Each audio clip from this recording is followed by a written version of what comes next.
Welcome and thank you for tuning in. You're listening to the Beyond 50 radio program. I'm Daniel Davis. On the program today, we thought we would approach a subject that many people out there are certainly experiencing, but it seems too few need to know how they can reach out to somebody to get themselves through it. And that is feeling rejected by their own children. After all, our guest today joining us here on the Beyond 50 radio program has experienced that very thing. And since that does happen in some people's lives, they try to figure out ways that they can cope with this, especially when it comes to feeling the kind of self-love they should be feeling, because they're certainly feeling rejected by their children in the first place.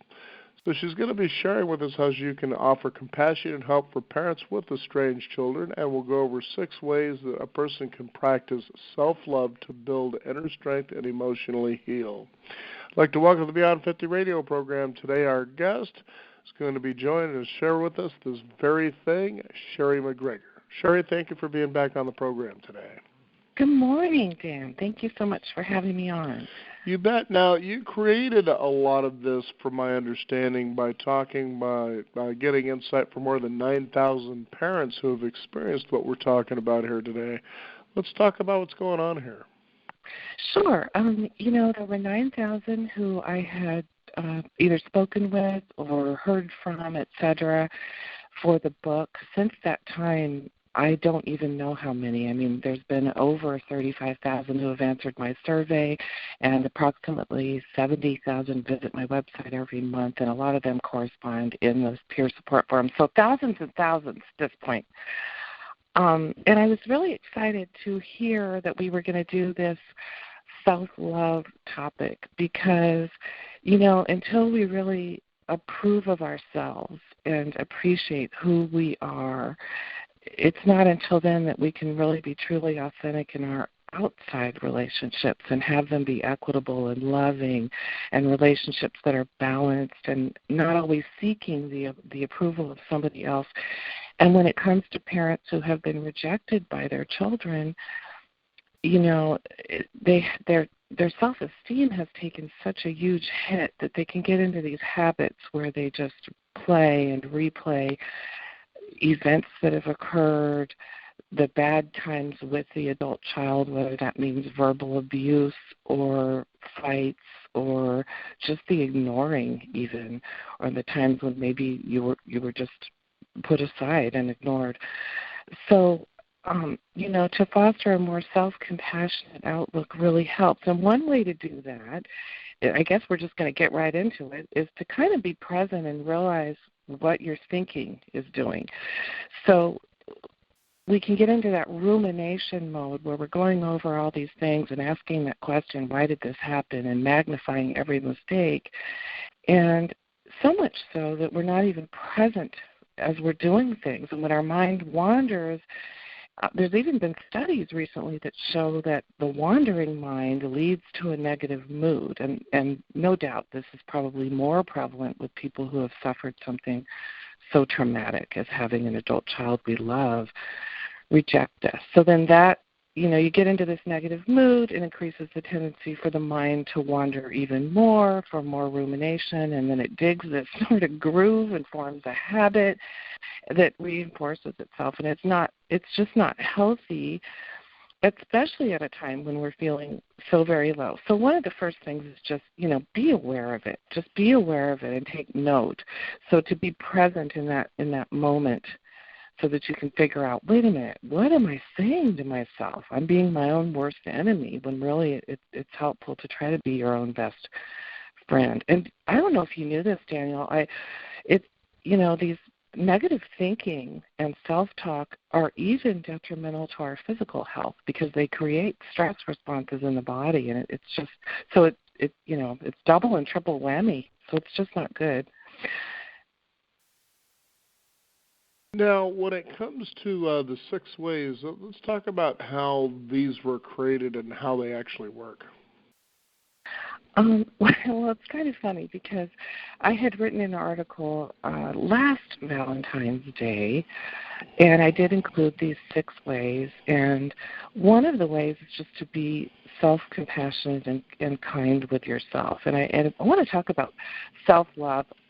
Sometimes people, it can sound selfish, but self-compassion or self-kindness or just regarding yourself as a human being with, living a life that's full of stresses and things you've got to do. And, it can just help you to be a little bit more loving. So I don't know, self-love, do we want to call it self-kindness, self-compassion, self-help even?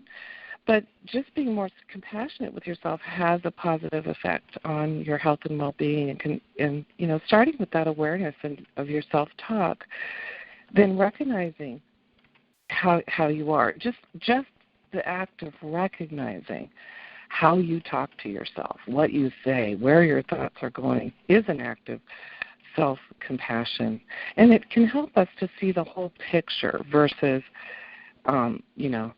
just beating ourselves up. So if we're aware of our thoughts, we can kind of think, is that true? We can question our thinking even and maybe give ourselves a little bit of credit. And so that's self-compassion and to start. And just as an example, it's interesting because even beyond parents of estranged adult children, just by being aware of how we talk, for instance, I'm a doer. I'm one of these kind of people that it's one of the ways that I derive self-esteem is by doing things, getting things done. And I have realized over the years that I sometimes expect too much of myself. And so I'll get to the end of the day and I'll think, well, I didn't do anything today. But if I take a minute and I really think of everything I did and list it, I've usually accomplished quite a lot. And so just knowing how I work is an act of self-compassion, and it's a way to be kinder to myself. And realizing, I've already got a lot on my plate. And just another thing for the doers out there like me, if you can prioritize and know, I've got these 3 things I've got to get done, and then maybe the next 3 those would be great, but they're not as crucial. Others are more low level. And then you can give yourself credit for getting the things done that you need to do. So along those lines, people need to know themselves. And by being aware, they can get to kind of know how they tick and then learn to help themselves rather than hurt themselves. And it really does start with knowing yourself. And I have some exercises in the book, Done with the Crying, that can really help people to figure that out. Because self-awareness in general, I don't know how self-aware people are, And until something really bad happens in your life, sometimes you just kind of go along doing things and you're not really self-examining all that much. So maybe something like estrangement can even be a gift to the self if we kind of think about it in that way, in a way to explore who we are and how to be a better person for ourselves and a better friend for ourselves. I know one of the biggest things, too, especially when people are feeling that suffering, if you will, from feeling rejected, is that they tend not to really take good care of themselves and just kind of let themselves go. Yeah, it's true. We really do need to take care of our health, all the more so with our thinking, with getting good sleep, exercise. Really, it kind of comes down to taking hold of yourself and, ask yourself questions to help yourself versus just getting stuck on the why and how could this have happened. Maybe questions that help you move forward.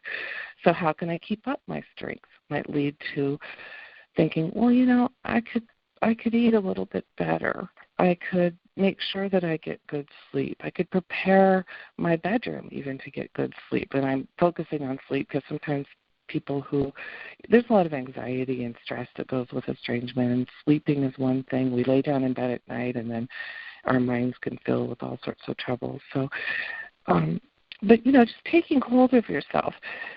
And I always tell people, you should be on your own team, because here you've got this team, so to speak, of an estranged child or other children, or more than one, and they're kind of beating you up. I don't want to, don't join that team. Join your own team. Be your own best friend and consider what things are necessary to take good care of yourself.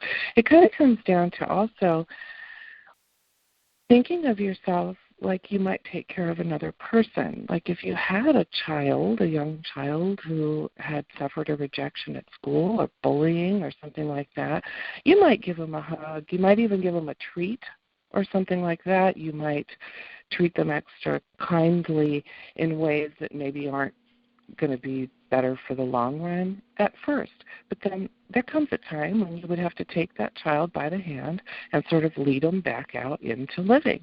And I think parents really need to do that for themselves, because they can mother themselves, father themselves, parent themselves.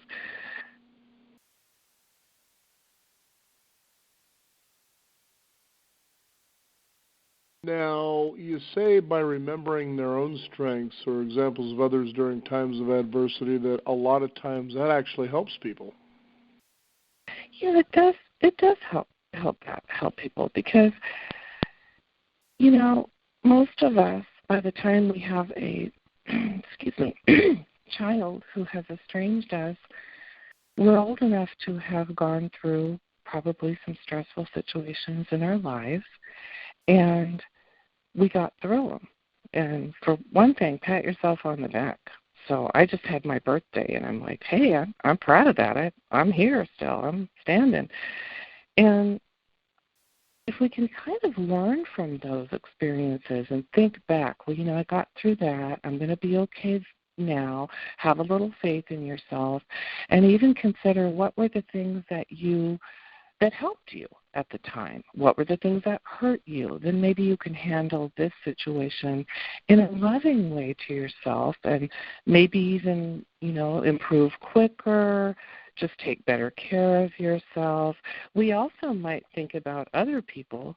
If, maybe we haven't been through a lot, or maybe we feel like we haven't done as well as we could.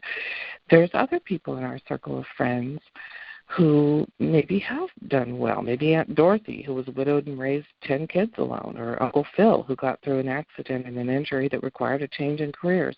Those people can be inspirations for us, and they're all around us, really, if we look for those stories of courage.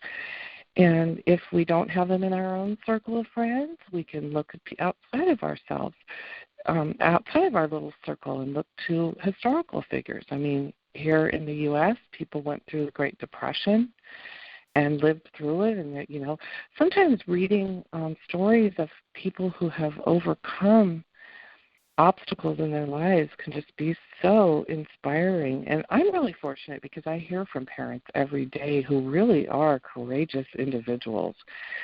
And, if there's some examples on my site, if people go to the Peer Support Forum, they can read things every day. Some of the people are upset. There's room for venting on there as well. But some of those individuals who talk on there are very inspiring in how they've overcome the feelings of the battered self-esteem and moved on in their life. And so yeah, that's one way to sort of learn from our past and things that have happened to us. Remember our strengths. And if we don't have it ourselves or can't remember at the time or feel too down, think about other people who have overcome adversity and they're still standing. And the other thing, too, is a lot of times people will just kind of, I guess, crawl into a dark area there and they'll just not take any action at all. And you suggest that one of the things that people should start doing is participating in life and not letting time just pass by. Yeah. Unfortunately, sometimes when something really horrible happens, and I sometimes hear from parents who will say things like, I can't, I call it a can't or not until outlook. And it's usually takes the form of something like, I can't be happy until my daughter comes back into my life, or I won't be okay until my family is restored. And so really those types of statements, again, we're getting back to being aware of what we're telling ourselves. So if we're telling ourselves, I can't do something until, or I won't be, or I shouldn't be even, then that's not being loving to yourself, because you're setting yourself up to be unhappy over something over which you have little to no control. And so, that it's definitely not compassionate to the self. So, I think people that once, there's that whole idea too, getting back to that ruminating. If you're somewhere and you're thinking about the stuff going on, and then you're not enjoying the moment, then you're really not participating in life. And I did want to say, too, that if you can change those statements, the not until and the can't statements, to ones that help you instead, like focusing on, how can I? So in other words, giving yourself a little credit. No, I'm going to be okay regardless. Then you can get yourself strong. You can focus on questions that help you move forward, like how can I get through this? How can I take care of myself?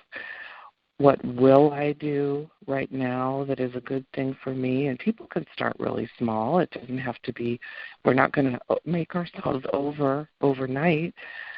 But these can't and not until statements, sometimes they derive from idealistic views even about motherhood or unconditional love of a parent. And in these situations where your adult children have abandoned you, rejected you, been abusive to you, those are not necessarily healthy ideals to hang on to if they're going to keep you stuck rather than help you to move forward. And the thing is, if you are ever to reconcile, it's going to take work. And what do you have to lose? If you're getting yourself strong now, taking care of yourself, if the child returns to your life and you're able to reconcile, great. Maybe it'll even be a better relationship because you will appreciate yourself more. If it never happens, okay, at least you've gotten strong. You've taken care of yourself. You've loved yourself through this, and you feel better about, I'll be okay anyway. Now, one of the exercises you talk about, too, that I think is really important, especially, is that you suggest to spread maybe a little happiness to someone else's, someone else, kind of reach out there and kind of step outside of yourself. And I can see where that could be very effective.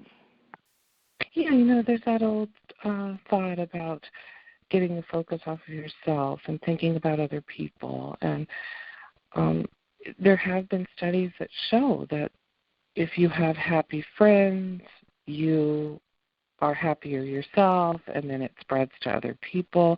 So why not just put a smile on your face? I mean, even pretending that you're, I'm not saying we should be inauthentic to who we are, but what does it help to sit around and be upset or to complain all the time?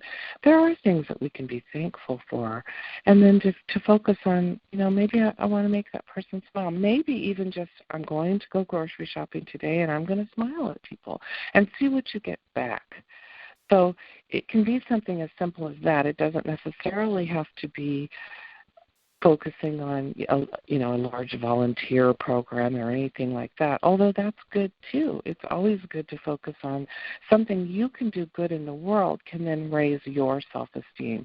But it can start very small, and that can just be even the people who live next door to you or your mail carrier or whoever, just to offer a smile, maybe a kind word. It can make you feel better in big ways, and there's been studies to show that. Yeah, there's no doubt about there were times I remember feeling down, and I just simply would, try to step outside of myself, and you notice that you do feel a little bit better. Yeah, and then there are, maybe you want to get, it's reciprocal. So if you're kind to others, then they're kind back. They smile back. Maybe there's some small talk exchanged, and you get away from that whole thinking of I'm just this bad person whose kids hate me. Which is horrible. I mean, parents can get stuck in that, and if they focus on, all right, I'm just going to get out there. We can spread happiness, and then we get reciprocal happiness back, and then it multiplies. It's like a snowball. Yeah, no doubt about that. And I like this next one here is that it's remembering that it's good to give and to celebrate love rather than kind of despise it, I guess, when a lot of people might feel that way in the condition they're in. Yeah, it's nice to just think about love in general and what love does for people. So it doesn't have to be romantic love. It could be any kind of love. I mean, even you've got a pet you love, and treat them kindly, give them a treat. Just the giving and receiving of love, I mean, it just opens the heart in such a way that, we have Valentine's Day, and so we can think about love in all sorts of ways. And that might even be a fun exercise in and of itself, is to just sit down and think about what kind of love you can give, what kind of love you might like to receive. And then, of course, not focusing on, I want my child back and I'm not going to be happy until, but just focusing on love in general and being grateful for what's around us in the world. I mean, love can just take so many different, it can give us so many different windows to the world. I mean, if you go outside on a sunny day, it's so cold here today, but if you go outside on a sunny day and see some sort of beauty and you love it, I mean, it's a different type of love entirely, but doesn't that make you feel warm inside? Can't you focus on that? It helps to raise people's energy. And then there's that, we'll get back to the self-love. I mean, why not be a friend to yourself? Because we are our oldest friend. You might as well be a good friend to yourself. I mean, obviously there's enough enemies out there that will take part in that if we let them. We might as well just be our best friend and love ourselves and be compassionate for who we are. And it just can raise the level. It just raises the level of energy if we're concentrating on being a loving person versus being, all right, my life is horrible and everything's bad. Because really there can be joy in every life. Yeah, I believe there should be as well, and I would imagine that a lot of times in situations like this, that as a person is feeling that down and out feeling of rejection from their children, just not talking to them or participating in their lives anymore, that, maybe there's a small part of them that feels, well, maybe if I beat up on myself enough, somehow the children will magically know this and come around and realize what they're doing. But in a lot of these cases, these children probably aren't thinking about them all that much. I don't think they are. From all the thousands of stories I hear and my own personal experience, I think they're just getting on with their lives and doing what they feel they want to do. And, they're obviously, if they've rejected you, they don't really care that much. So that really does leave parents in a position to care for themselves. And that, maybe that's a magical thinking that, well, if I beat myself up enough, then they'll get it, and they'll feel bad. But, adult children think of that kind of thinking like you're guilting them into something. And so, I've seen a lot of situations where people will feel badly and maybe even tell their adult child, this is how I felt. But unless that other person has a desire to have a relationship and a balanced relationship where you're equal partners, then they may care. I don't want to say there are all these horrible people who don't care, because there's some that are, but they're obviously either focused on something in their own life, they're focused on there's some reason why they left, and that's another thing, is that parents always focus on, in the beginning at least, most think, well, what did I do to cause this? But oftentimes it is just something that child has going on for them. It's something they've got going on for them. It has nothing to do with you. Maybe they blame you, but maybe that's just the easy way out too. So I don't think that beating yourself up, it just doesn't work. It just makes you weaker.